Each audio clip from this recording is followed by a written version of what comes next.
இருக்க போகிறாரு. சூரியன் வீட்டில் குரு இருக்க போகிறாரு. ஒன்றும் நெகட்டிவாக இருக்க போகிறது இல்லை. இருந்தாலும் கொஞ்சம் ஊரில் தேவையில்லாத வம்பு தும்புக்கெலாம் போகிறதுக்கான வாய்ப்பெல்லாம் கொடுத்துருவார்.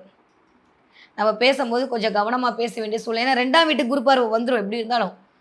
மேஷ வீட்டுக்கு வந்துரும். அப்போ பேச்சில் வந்து கொஞ்சம் வேகம், எனக்கு தான் எல்லாம் தெரியுன்ற மாரி பேசுறது, நான் இத்தன நாள் எவ்வளோ பண்ணியிருக்கேன் பாருன்ற மாரி பேசுறதெல்லாம் பேச வைக்கும். ஆனா, தெய்வ கடாட்சம் கிடைக்க போகுது. நெறைய பேருக்கு இன்ட்யூஷன் பவர் பயங்கரமா இருக்கும்.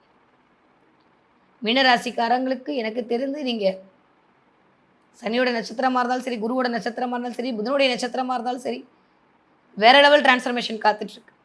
பெயர், புகழ் அப்படியே உங்கள கொண்டு போய் உச்சாணி கும்பல உட்கார வைக்க போறாங்க. நீங்க யாருன்ற சுயத்தை நிரூபிப்பீங்க.